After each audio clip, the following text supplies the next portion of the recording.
Are Cedric Tillman's best days as a Cleveland Brown already behind him? In 2023, Cleveland did not pick until the 74th overall pick, which is where they selected Cedric Tillman. If you recall, their first pick, number 12 overall, was originally sent to Houston in the Deshaun Watson trade, ended up landing with Detroit, who would take Gibbs. The Browns also gave up their second rounder that year, number 42 overall, in a pick swap trade with the Jets for wide receiver Elijah Moore, landing their first pick at Cedric Tillman at number 74 overall. The question now, is his future in jeopardy? I, for one, think it is. Make sure you hit that like button, hit subscribe, give us a call, leave us a voicemail, tell us what you think, and we'll play it on the show, 216-260-3433. Noah, he hasn't really impressed. And with a draft coming up where, for all intents and purposes, it seems like we're going to take one, maybe even two wide receivers. And of course, we still have Jerry Jeudy. We have good tight end sets. It seems like the place for Cedric Tillman is diminishing quickly. It does feel like the place for Cedric Tillman is diminishing quickly. And it really all comes down to how much the Browns are going to add to this wide receiver core. A lot of fans, of course, want to see like two wide receivers brought in. Will that be the case? I don't know. They think highly about Isaiah Bond. Go check out our video on him. Very similar format to this, talking about his fit, roster fit, everything that has to do with him and the Cleveland Browns moving forward. We did that about a week ago. I'll tag it here at the end of the video. But where does Cedric Tillman fall? Because he has the abilities, he has the size to be a true X number one wide receiver. And we've seen flashes of that in his short time with the Cleveland Browns. But it hasn't ever materialized. It comes through injuries. It comes through inconsistent play. I mean, I could go through his injury list right now: a high ankle sprain, a concussion, a thumb sprain, a hamstring sprain, another concussion, a rib injury. I mean, that's a list of a lot of injuries for what is basically 3 years of his career. And he's coming into his last year. So maybe a contract year motivates him, but I don't know where Cedric Tillman fits, especially if we take a wide receiver like we're rumored to with Carnell Tate, maybe Lemon, maybe Tyson in the 2026 NFL draft. Yeah, I mean, like you said, he's missed a lot of time. He's yet to top 30 receptions in a single season so far, and we don't see him on special teams, so I'm not sure either. And you have young guys like Isaiah Bond and Jamari Thrash that are on this roster looking to carve out roles. And don't forget that the Browns could save 3.7 million in cap space by releasing or trading him at any point this offseason. So I think they'll look to leverage that expiring contract this summer first, maybe hopes of a breakout performance in training camp sort of thing. But yeah, there are certainly people on his heels, and I can't blame anyone for thinking that, hey, let's just squash this and get rid of him. That said, I would hate to be in that situation where he goes to another team and then he balls out and it's a what could have been kind of thing.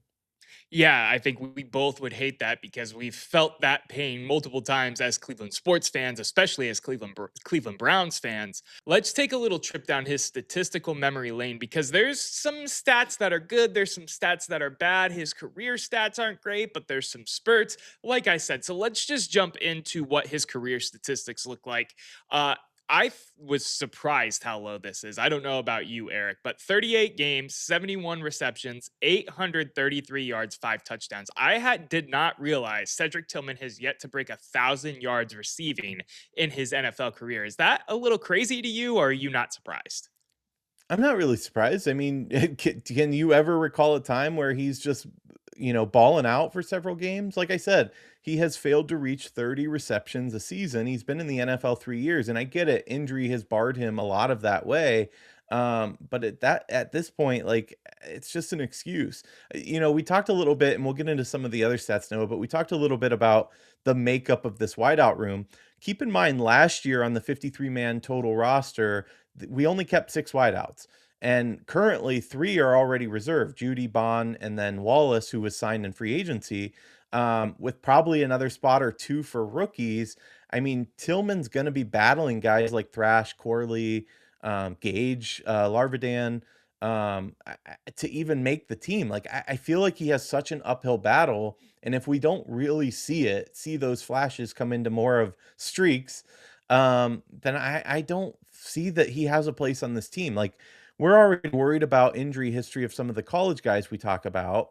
And the only reason, like, maybe we say, hey, he moves down a little bit because he has a history of injury, but he's really good. Now we're talking about a guy who's been injured, hasn't made the cut or the grade in terms of performance. What's the point?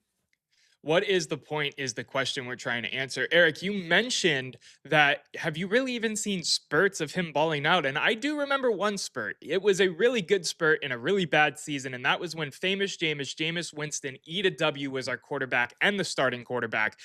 Cedric Tillman, 5 games, 26 receptions, 333 yards, 3 touchdowns. He ended up getting hurt. Jameis Winston ended up getting benched. The chemistry was gone. There was nothing there really after the fact. But that was a stint where you saw what people could have seen out of Cedric Tillman, what you saw why Andrew Berry took him with his first pick in the draft. I know it wasn't a high pick, it was round 3, pick 72, but it was the first pick the Browns had in the NFL draft that year, and we took it on him. So you see it there in that little stint of 5 games, but is it too much to ask of him to piece it together, especially in the final year? That's the question here. And I guess it begs the question too, in that is it him, set injuries aside for a second. Is it him or is it the lack of quarterback play? Is it the lack of O-line play? When you have a quarterback come in and is a little hot, obviously we know Jameis wasn't the answer. I'll love him to the end of time, but yeah, very up and down quarterback. But when he was hot, Cedric Tillman was getting the ball and doing decently. So is that more of an issue? Because think the last couple years, yes, we had Flacco at one point, but we had the most streaky quarterback play. We had 5 quarterbacks that season. When I talk about Flacco, we had some of the most streaky quarterback play over these past 3 seasons. Is it really Tillman's fault? That is the question that we're trying to answer. I'm just going to use that to transition to our last set of stats, which is what he did last year. His 2025 stats, he played 13 games, had 21 receptions, 270 yards, 2 touchdowns. Talk about inconsistent quarterback play. We dealt one of our quarterbacks, the starter, the guy who won the starting job at camp. We dealt him to a division rival in that 2025 season, then had 2 rookies trying to figure out what's going on behind a bad offensive line with no real weapons, throwing him the football. So there wasn't really great chemistry there and a great conductor for his success really going on that offensive side of the ball. So is it a little bit of the fact that we've had inconsistent quarterback play? And if we can narrow that down, whether it be a guy in the draft, whether it be Shador Sanders, whether you be on Eric's team of thinking Deshaun Watson is going to play games this year, is that going to help fix and get Cedric Tillman to a position where he ends up looking like a really good draft pick in his final year of his rookie deal, and we could sign him to some easy, cheap money for a guy that could be a number 1 wide receiver because of the fact that it's only 1 year of production? I question, you say be a true number one wide receiver. I don't know that he's ever going to be the number one. Haven't seen enough or anything that would make me believe that he's going to be the number one over Judy or one of the guys that we bring in. Like, I think Carnell Tate eventually will be a number one, clearly. From Cedric Tillman, like, he could be a number two. He could definitely be an asset if he proves himself. But number one, I just don't see it from his body of work. Okay, I get body of work. I'm more so talking about the physical aspect of his stature. I'm talking 250 pounds, 6'3". Like, he's the typical X receiver size. And if he gets a hold of what he can do with his body, then he could be a number 1 wide receiver. That's more so what I mean when I say the number 1 wide receiver. As opposed to, like, yes, like Makai Lemon would be the number 1 wide receiver here, but he's a slot receiver, so he's not taking those X wide receiver snaps almost 100% of the time. That's more so what I mean when I say that. Yeah, I get what you're saying, but a guy that was picked 74 overall, who else went in that draft at wide receiver? Like, I don't view him as a true number one wideout, and I don't think he'll ever be that. I get what you're saying. He's 6'3". I think 215 is what he's listed at. Yeah. It's fairly big bodied for a wideout. It's not crazy. I mean, more depends on how he is in the air than any. I mean, I'm 6'3", and I don't consider myself super tall for that position. I think 6'5" is, of Megatron kind of height that I think of. But to be a true number one, I get what you're saying by routes, et cetera, but I don't know that he'll ever be that guy or that he'll be the preference. That said, last year our true number one was the rookie Harold Fannin Jr. So who am I to say what's going to happen on this team because we didn't even have a number one wide receiver?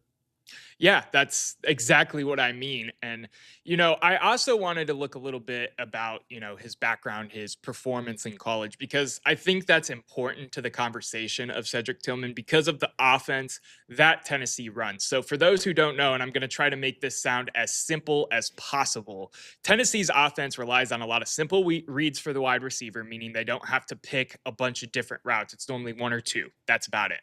They also run really wide splits, so it makes it easier for there to be spacing from the wide receivers. There's a lot less hand fighting, pushing, shoving because of the offense that Tennessee runs, which is not typical of the NFL. You see this happen a lot. A lot of guys that come from Tennessee take a lot of time to adjust to the NFL because the offense that Tennessee runs is not conductive of production in the NFL. So maybe that's also something going against Cedric Tillman. And in year four, with a new head coach, with a new offensive scheme, that could turn him into what he has always had the potential to be in a big bodied wide receiver that has shown flashes throughout his career thus far.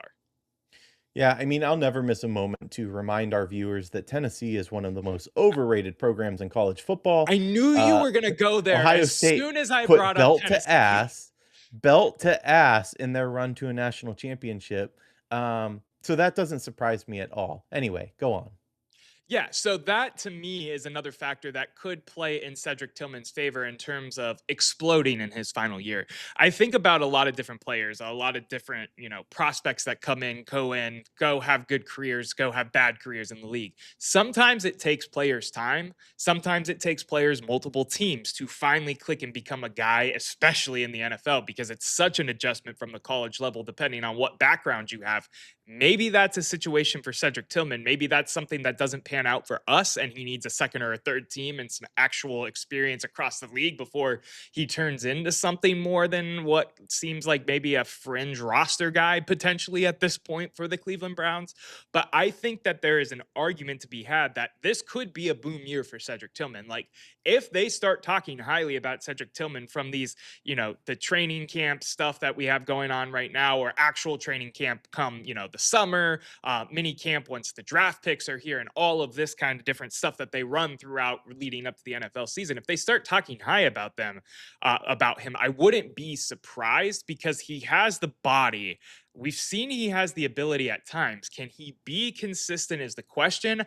I'm not putting my money on it. I lean more towards what you're saying, Eric. I think he might be leaning towards the end of his time as a Cleveland Brown, which is unfortunate because you want to see a draft pick pan out, of course, every time, but that doesn't always happen.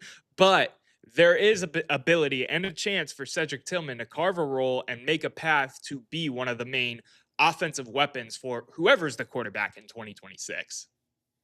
Yeah, I mean, I just don't see it, especially when you have an opportunity to take a very good wide receiver in Carnell Tate. I'm going to remind you over the last several seasons of rookie receivers that have had 900 plus yards in the NFL. There's like four Buckeyes on that list. Like Yeah. they know how to develop wide receiver talent, and that's what we need. Again, Cedric Tillman's had 800 plus yards his entire career over 3 seasons. Like at a certain point, you just have to rip the Band-Aid off and say, okay, yeah, you did look like you had it. I like your body type, but it's not going to work out. I'm sorry. Maybe it'll work out with another team because we can't just keep, paying for what if. It's not even paying for past performance. That's the crazy thing. We continue to pay for what if. Like, well, he does look like he could do it. Well, he hasn't. Like, it's not there. It's time to move on. And when we have availability in this draft in particular to move on with some really good rookies, I think we kind of have to take it.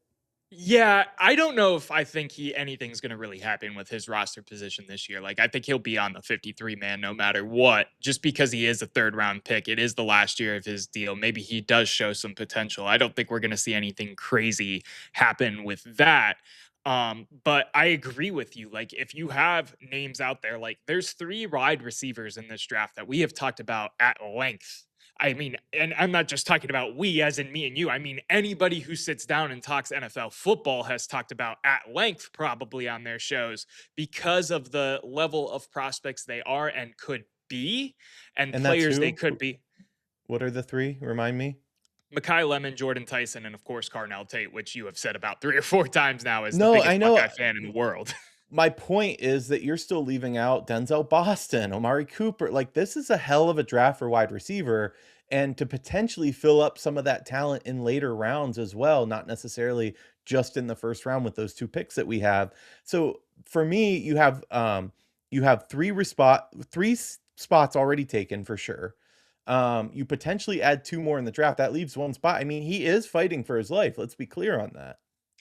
I don't think, especially Andrew Berry has shown the ability to be very stubborn in terms of sticking with his draft picks until it's the last dying moment. I don't think I think the talent's still there, even with injuries and whatnot, to justify him taking up a roster spot.